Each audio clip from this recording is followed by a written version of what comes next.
Good evening, ladies and gentlemen. This is Restoring the Constitution with Federico Lines of States Rights Radio and Seth Hancock of Seth Hancock Reports. In Restoring the Constitution.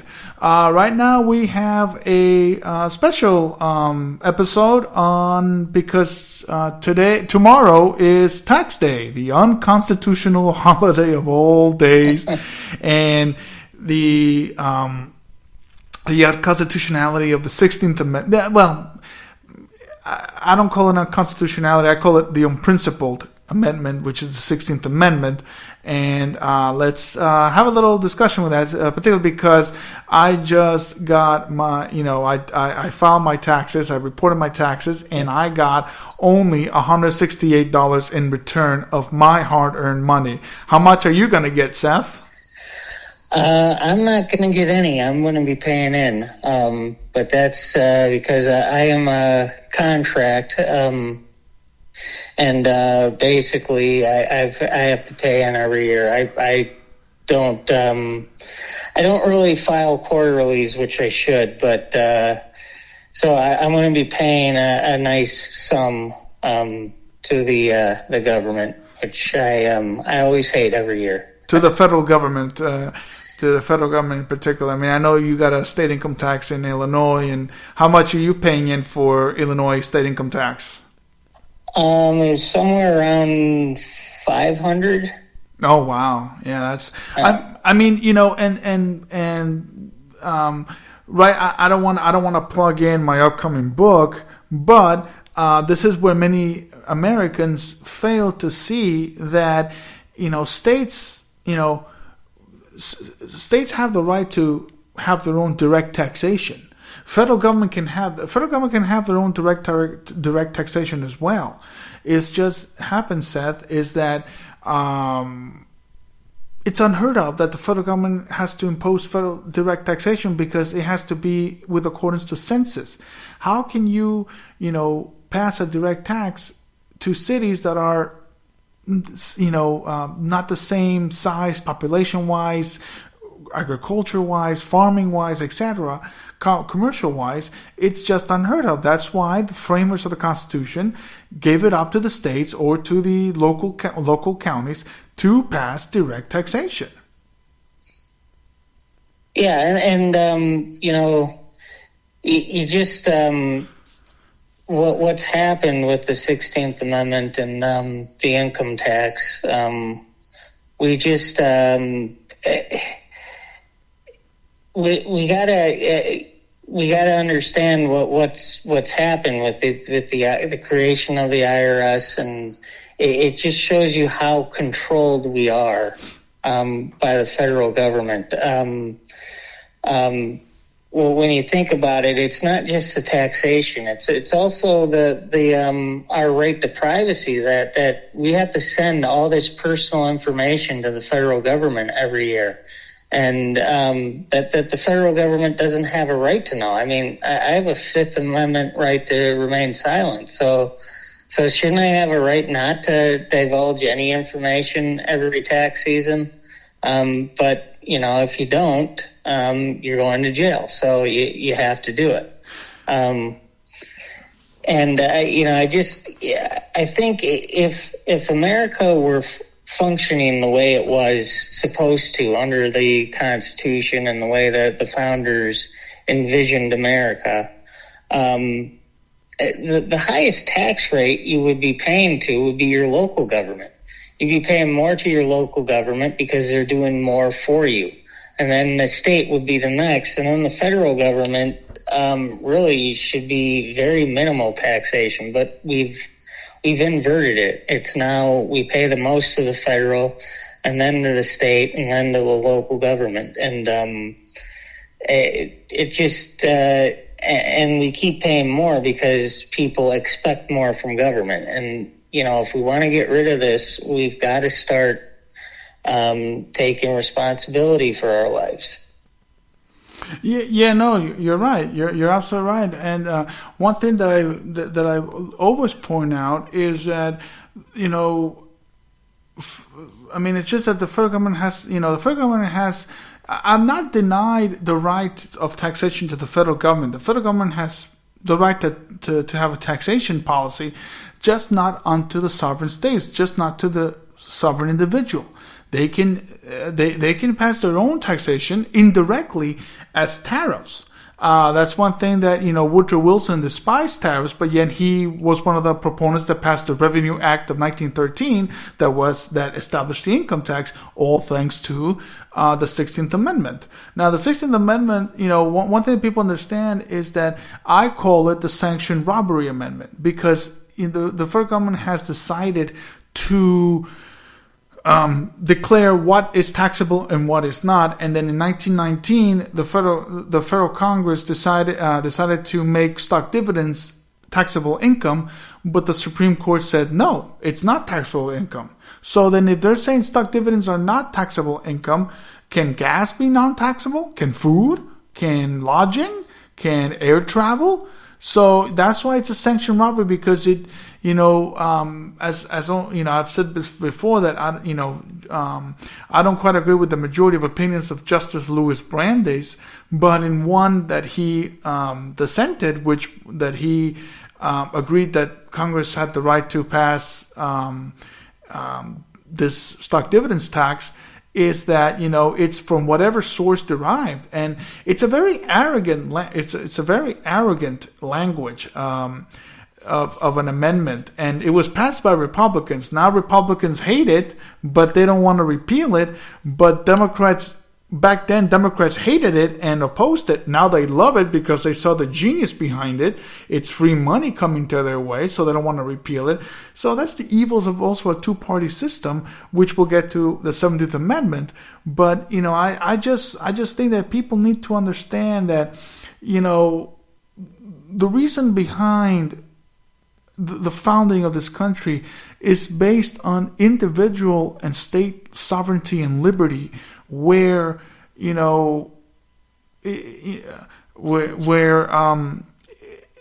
it's we don't need the federal government for everything. We don't need it to help us with our schools, with our high school, with our highway funding, with our trains, airports. We don't need you. We have a legislature. We have a governor. We have mayors and councils who, do that. We don't need this. So this dependency of this federal government, thanks to the 16th Amendment, thanks to the Republicans back then, it's killing America. Yeah, and one of the things that I wrote about, 1913 was a very bad year. I wrote about that for my Substack back in December, and that was the year of the 16th Amendment, the 17th Amendment, and the creation of the Federal Reserve. But one of the things I wrote about the 16th Amendment specifically is this was kind of the first amendment that claimed rights for the government. And, the amendments, the Bill of Rights and the following amendments, had always, were recognizing the rights of the people and the states. But this was the first amendment to the Constitution that kind of recognized a right of the government. And, as far as I'm concerned, governments do not have rights. Governments have obligations and authorities. And, in America, those obligations were to protect our individual liberty, and the authorities of government were very minimal. The government had authority to set up courts, write a few laws, not the gargantuan legal code that we have today. But governments don't have rights. People have rights. And, it really perverted the whole idea of the Constitution. Oh, no, and a great point, Seth. You're absolutely right. Those two amendments, in particular the 16th Amendment, gave the first time an authority to a centralization of government and a power that, again, the amendments prior to the 16th Amendment gave authorization to the people in the states. Now, we can go and discuss the 14th and the 15th, but those are civil rights powers. Those are civil rights powers that, everybody's a citizen. And again, I strongly believe, just off topic, that states have a right to naturalize its citizens, not the federal government. The people have misconstrued that amendment, and so did the 15th Amendment. But, it's always been power to the states, power to the people. But the 16th Amendment is the first one that actually gives power to the federal government. And, nobody, going into, I was watching Bill Maher today, and he had on, I like Bill Maher to some extent. I think he's just, he's a wishy-washy person, but I like him sometimes. But he had on a liberal author that he wrote a book, Easy Money, and he was telling about how the stock market crashed and the Great Depression and then the 2008 financial crisis, and he didn't want to take into effect, and this is the majority of people, they didn't want to take into effect that from 1924 to 1929, the American economy was doing so well. Wall Street was succeeding, Main Street was thriving. Why? Why were those two entities thriving and succeeding? Because you did not have government regulation. You did not have government taxation around those times. And come 1929 with Herbert Hoover, when he entered the White House, and what does he do? He passes some regulatory actions against Wall Street. He increases some taxes. And of course, the people that were enjoying that says, oh crap, government's taking away my money. I got to take my money out of the banks. And that's where you created a panic, and that's where you had the stock market crash. So that's the reason why we had that crash. That's the reason we had that depression. That's the reason we had FDR's short stimulus, stimulating the economy in inches, not in yards, where, it's the government that, doesn't do anything. The building of Hoover Dam, how many jobs did that create? Just a few thousands, not even, and it only created jobs for California, Nevada, and California, Nevada, and I think that's it, California, Nevada, and Texas maybe, this idea of federal government and it's calling to savior, calling the savior mode. It doesn't work in this country, and people have to realize that it's always the federal government's fault, Seth. It's always the federal government's fault. And I'll let you get in some commentary there, and then I'll bring another commentary on why the federal government, it's at fault here. Yeah, and really, like you said, that this was kind of really the period where we started seeing the government take more and more authority over our lives, and the sad reality is that the people allowed it. I just you go back that because to get a constitutional amendment, you have to get the people on board.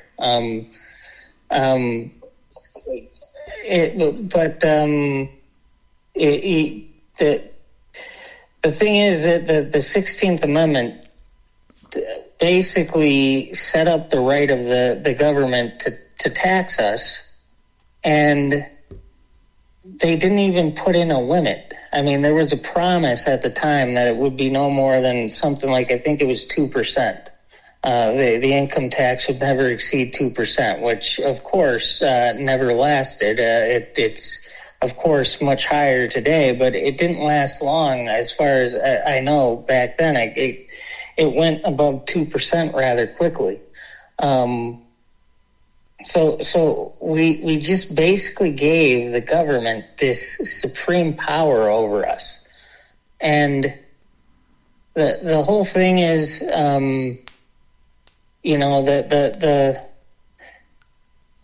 It set up this kind of slave state that we're in.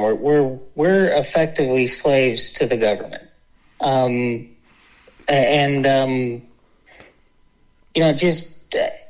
I'm kind of losing my thought train here, but just remember this. I think about what's happened in the last few years. I mean, the Federal Reserve's been printing money like crazy for a long time, but just the last 3 years under COVID, they basically have gone all in on this magic money tree theory, where they really believe they can print whatever they want.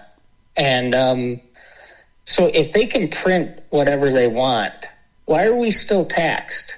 I mean, if they think there's no negative effect when they print as much money as they want, then they don't need to tax us, right? I mean, so think about that. We're still being taxed even though they believe they can print whatever they want. This taxation is a control mechanism. That's what it is. It's to control us. And I think it just shows you how insidious our government has become. Well, you're right there. They just keep printing money like if it was monopoly money, and still, but yet again, when they print more money, that's also coming out of our backs and our taxes. So it's a misleading promise. It's a misleading thing that the government has done to us, and they did it back in 1913. In 1995. When Congress passed a let me go back, because I did read on this, and again, this is in my upcoming book, The Road to Liberty. In 1799 they passed the carriage tax, and Alexander Hamilton, which I'm not partial to him, he was in favor of it, but James Madison and Thomas Jefferson and the Madisonians and Jeffersonians, they were against it. And, and the Supreme Court ruled it constitutional because it was apportioned by census. But yet again, when you think about it, and I read that very carefully, how, back then, Philadelphia and Alexandria, or Philadelphia and New York, I would say Philadelphia and Alexandria, Virginia, were two different cities altogether, their population-wise and everything. So how can you declare them equal when they're really not? So, again, it's very misleading. And then we come in 1895, where the National Congress passed the Tariff Act, and the Wilson-Gorham Tariff Act, and it was declared unconstitutional because it was a direct tax, and it was not appropriately corrected among the states.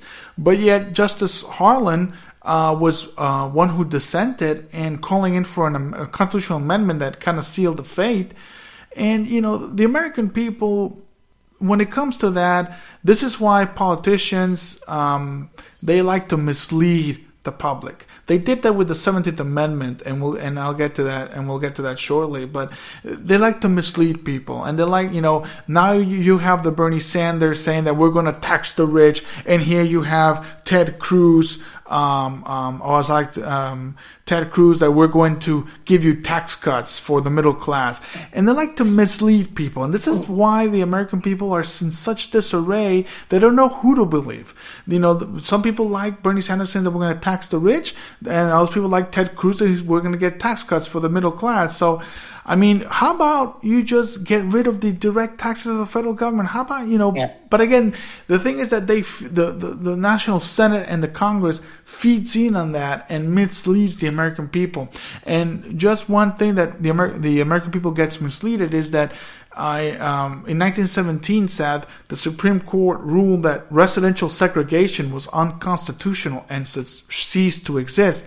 But guess what? It kept going on for years and years. Yeah. So it's very misleading that the American people remain ignorant, because that's how Washington, D.C. wants it. And that's not, how the Founding Fathers wanted to have their people. They wanted their states to be not to be misled by a centralization of government.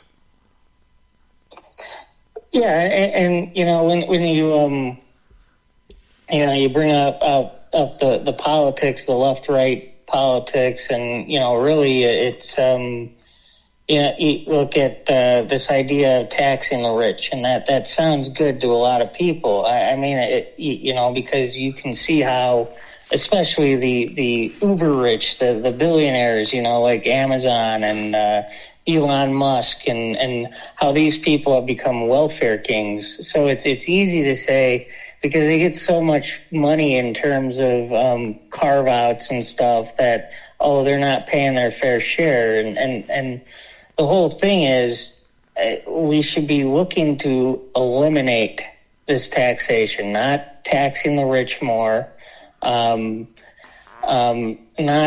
looking for tax cuts for this group or that group, but that's how it's become, with the tax code. The tax code is monstrous. And, one of the things that frustrated me during the Trump years with the Trump tax cuts is, people were so excited. They got this huge tax cuts, and it was not that big. I mean, to the individual at least. I'm kind of sick of acting like fiddling around the edges, because that's what every Republican president has done in my lifetime. They push for these little fiddling around the edges of this monstrous tax code, and none of them want to get rid of the tax code.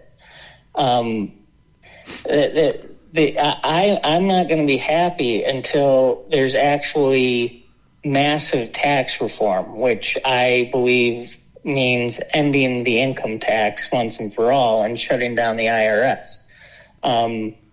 But this fiddling around with the tax code, they're always putting in new special groups. Like you're going to get a write-off, but these people aren't.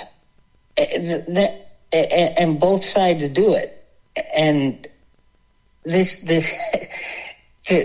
to be happy with these minor little changes, where there might be a minimal tax cut. Those who call themselves conservative have to stop cheering that on as if something great has happened. It hasn't. They've just instituted more control over you. One thing that I want to point out to you is that, this punishing the rich, the uber rich, Amazon, Jeff Bezos, Elon Musk, which Bill Gates, etc. It affects everybody. I mean, they pay their fair share. I pay my fair share. How about we don't, let's go back to what it really was. The federal government, you deal your taxation how it's supposed to be, international trade, international tariffs, keep it away from the states. And the states, you decide what you want to do. You want to tax your individual? Fine by me. Illinois wants to do it. Florida does not. Tennessee doesn't want to do it. Or et cetera, and that's where people also are misleading and not really understanding the concept of how this republic was built. And, when you hear now the Bernie Sanders, the Ted Cruz, the Rand Pauls, the Joe Wilsons, the Ron DeSantis when he was in Congress, et cetera, and they're offering little glimpses, little reform tidbits of 10% flat tax rate. I was in favor of a 10% flat tax rate, but when I really realized the dangers of that, or reform a tax cut reform or whatever. I mean, I'm not looking here for reform. I'm looking for repeal. Because, repealing the Revenue Act of 1913 is fine, but then Congress will have that authority to include the Revenue Act of 2025. So we really need to focus the American people to repeal that amendment to get Congress away from that power stranglehold that they have. Because that's the real issue.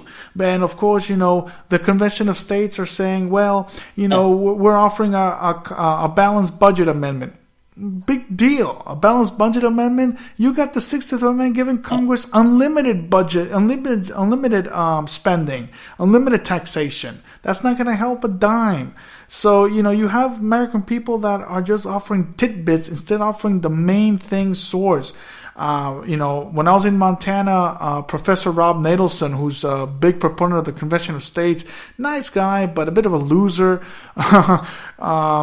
A nice guy, but he's just seeing the throwing pieces to the tiger, pieces of meat to the tiger, instead of giving him the steak, or stuff like that. So I just think that people are not, they're offering scraps instead of offering something big, and that's repeal.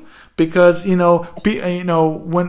one last thing, when Rand Paul and Ron Paul were chanting "audit the Fed, abolish the Fed," yada yada yada,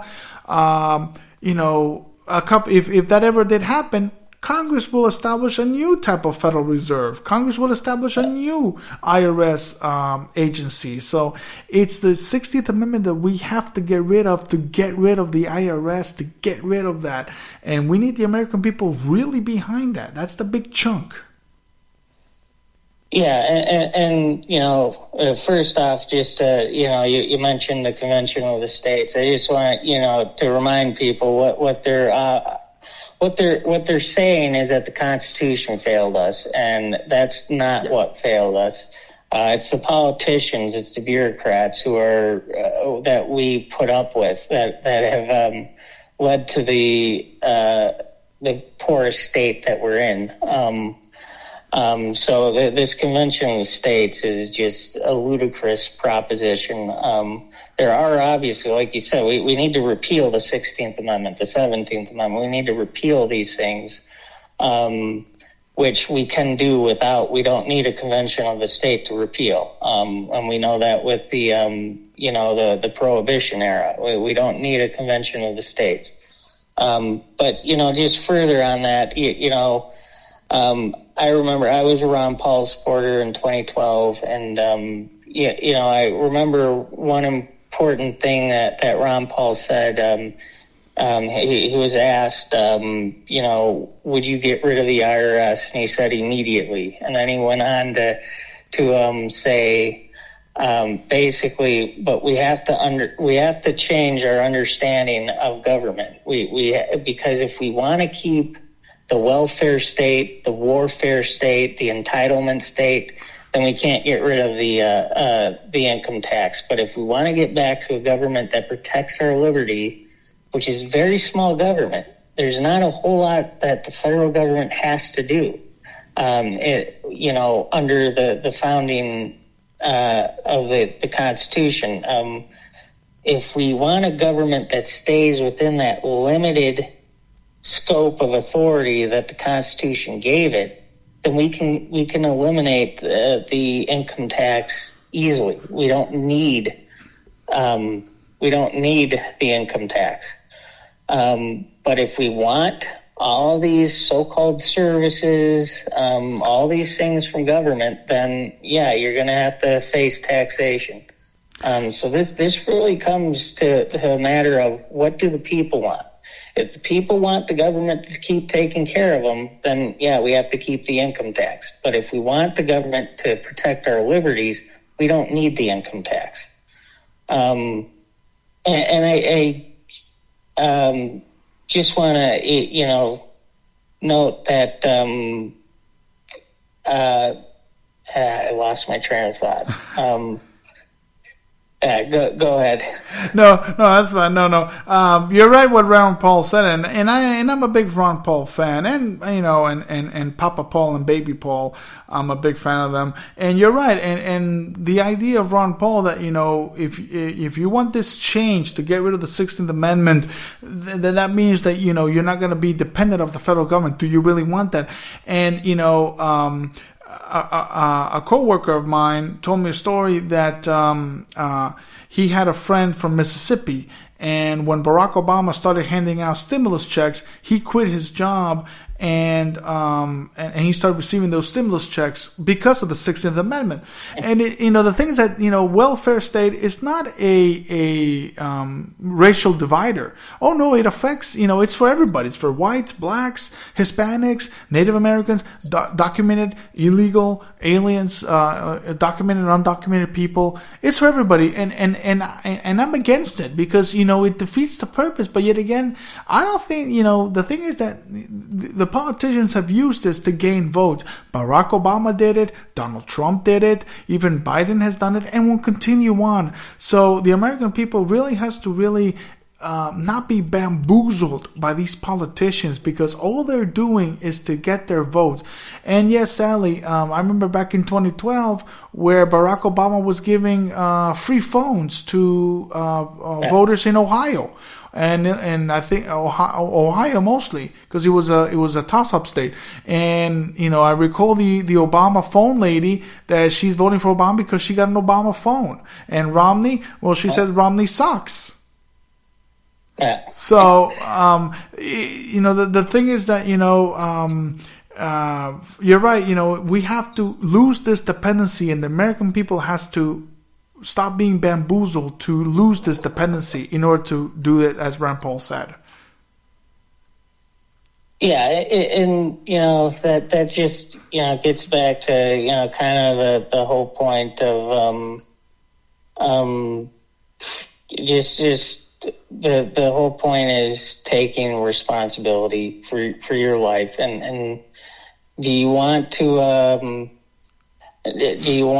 government offering you this, offering you that? Do you want the government dangling? We look at the way you just look at the way the government dangles money to states to get them to change their laws. There was a time where there were states that had 18-year-olds could drink beer. But that basically went away because the federal government dangled money to the states and said, well, if you make the laws this, we're going to give you more money. And I know that happened, and because I'm from Illinois, I know up in Wisconsin it used to be 18 years old to drink beer, and they got rid of that. They changed it to 21 because there was federal money coming their way if they changed the law. It's a good thing you brought that up, Seth, because Wisconsin, and there was a Supreme Court ruling on that, where the federal government, the National Congress told Wisconsin that if you don't change your drinking age from 18 to 21, we're going to start withholding federal money on infrastructure. I mean, since when? I mean, that was one thing that James Madison vetoed, was a National Public Works bill. Why do we? I know that, everybody loves, Germany created the Autobahn system, and it's, but yet again, Germany created the Autobahn system under a totalitarian regime. And then here comes Eisenhower, the man who fought against the Nazis, and he instituted the Interstate Highway Act. And now we have highways that are federally funded or state funded, because states have to maintain it, and they're a mess. You look at I-95 in South Florida, it's a mess. You look at 495 around the Beltway in Maryland and Virginia, and it's constant mess. So again, this thing that that they're threatening us, that they're withholding funds. So then Wisconsin passed a law raising the age. It's ludicrous, and it's extortion. Yeah, and it even affects people locally with local roads. When you see, because I cover local government for a local newspaper, and two of the villages that I cover have been having a lot of problems with traffic issues on a couple county roads, and the villages keep saying they want to make some changes on these roads, but these are county roads, so the county needs to make the changes. So you even see it there that the village, which they live there in the village, the people live in the village, and they know the problems that they see with traffic issues and road issues. there, but they can't do anything about it without county approval, and the county doesn't care. So even at the most local level, you see the problem with the county controlling roads that the county does not maintain. So it's just, and what happens is you get in this finger pointing war where the people are upset with the road issues, so they're pointing the fingers at the village, and the village says, well, we have no control over us. We're pointing the finger at the county. And the county will point the finger at the state because the state's not giving us enough money to do this. Or the county will point to the federal government. The state will point to the federal government. And it just becomes this finger-pointing game, and nothing gets done. Yeah, and then this finger-pointing game turns into dependency. I mean, it's fine if they want to ask the state government, their own state government, to step in and bring a commission and all that, and fine and dandy. But once you involve the federal government to come in, you're involving other states to be beholden to you. Like, California, we're spending money for them to build a train from San Francisco to LA. I mean, I love both of the cities, but I don't want my tax dollars going to California. California's supposed to be one of the richest states, and yet it's getting more federal tax dollars than any other state. And, so this thing that, this finger pointing, it's fine that it's finger pointing, at least in this country, stays at the state level. And if there's an issue with the city officials, then they point to the county officials. If county officials, then go to the state. But to involve the federal government on this type of issue, it should not happen, because you just there is no accountability. There's really no good appropriation to be done here, because every state is different. That's why Canada's not like this, or UK, or the Scandinavian countries. And I know Bernie Sanders loves to bring up the Scandinavian countries, but they are a unitarian system. They don't have this greatness that is America. That's supposed to be accountability per each state, and the federal government really does not have the, when I see Biden travel on the train, or going to Ohio after the derailment, or or a natural disaster, I don't want to see that. I mean, that's not the role of the president. That's not the role of the federal government. That's why, we need to go back into saying we're not electing a king, or we're not electing a chief bureaucrat. You are the president of the United States of America. Your job is international affairs, and that's that. And certain issues that belong, but on roads, or education, or whatever, or alcohol, it belongs to each state, each community. Yeah. Yeah, and just as you're talking about, I don't want to pay for things in California. I've seen this. Like I said, I cover local government, and I've seen this throughout my over 16 years of covering local government.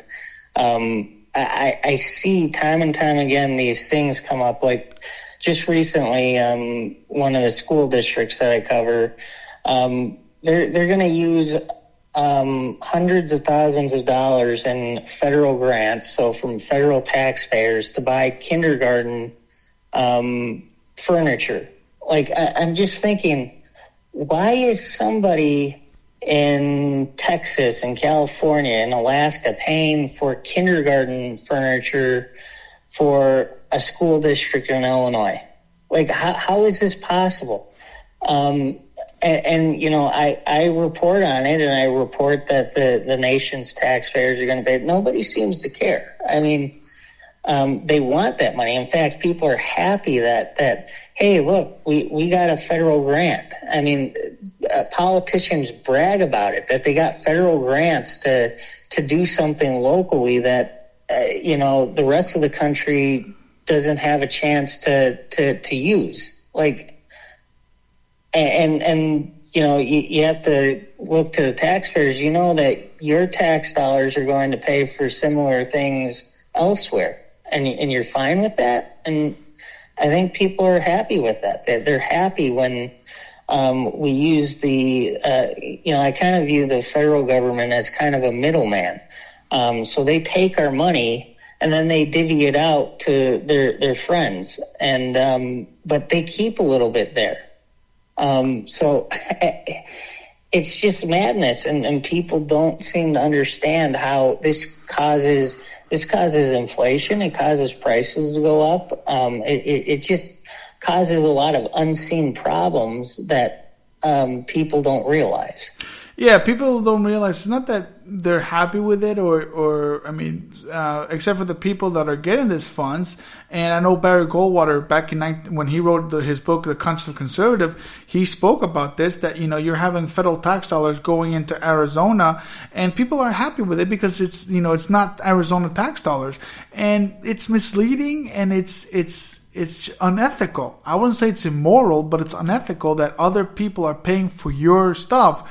But then that again, you're bringing in because of that crummy, unprincipled 16th Amendment, and people need to understand that. I know you brought up, and we both brought up, the Convention of States, where they're looking for a balanced budget, or they're looking for putting a cap on spending, like Colorado has with Tabor.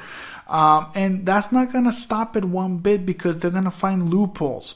You can't reform. I mean, you're right. The Constitution hasn't failed us. It's politicians who have failed us. It's the bureaucrats who have failed us. The Constitution is just a document. It can be changed or it can be kept. Luckily, we can change it, but we have to change it for the better good.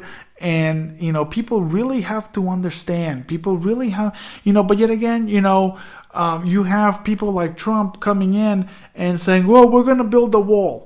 And first of all, he was saying, well, Mexico's going to pay for it. Well, Mexico's not going to pay for it. We're going to pay for it. Our tax dollars are going to pay for it. I don't want that. That's a Texas issue. That's an Arizona issue. That's a New Mexico issue. That's a Montana issue with Canada. They have borders. They need to protect those borders. They need to get their every state has its own priorities and has their own list of what to do.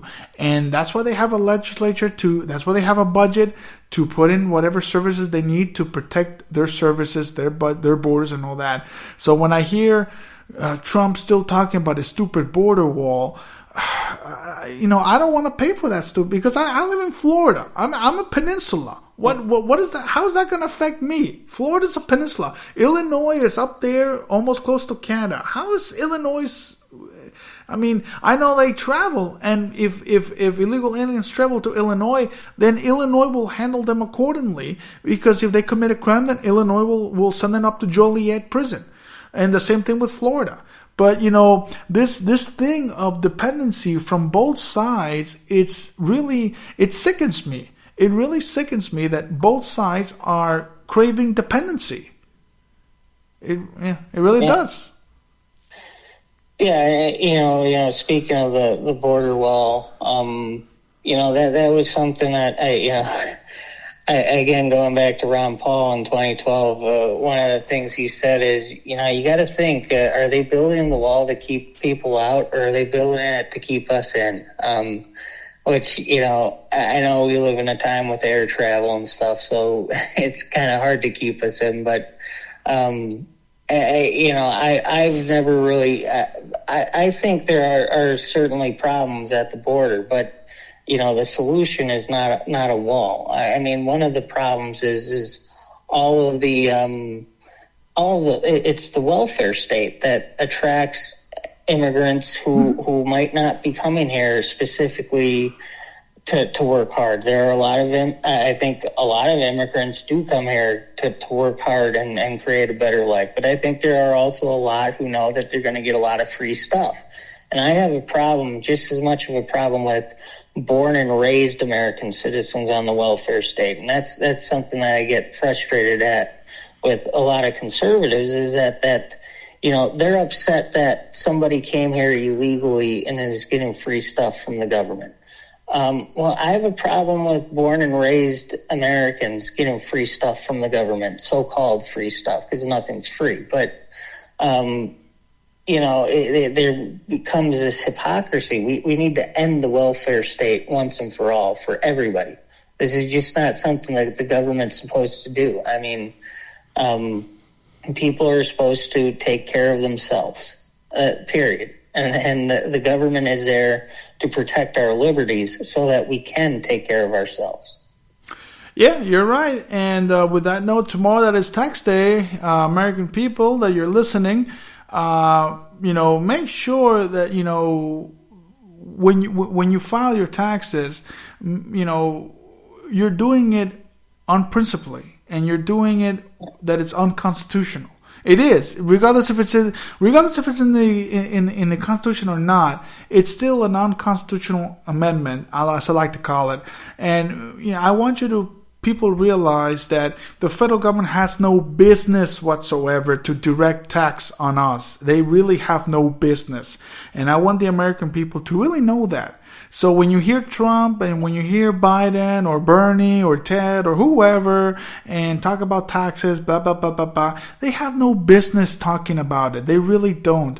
Taxes, direct taxes, belong to the states, belong to county governments and local. That, I want to make that sure to people. Federal government has no business in direct taxation onto us. And what's your last note on that, Seth? Yeah, I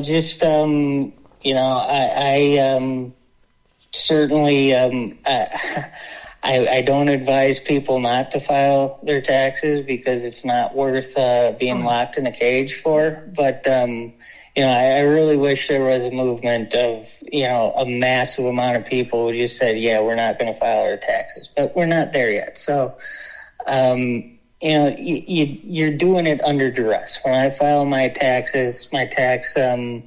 forms, and I send the check to the government, I'm doing it under duress. I'm not doing it out of any sense of patriotism.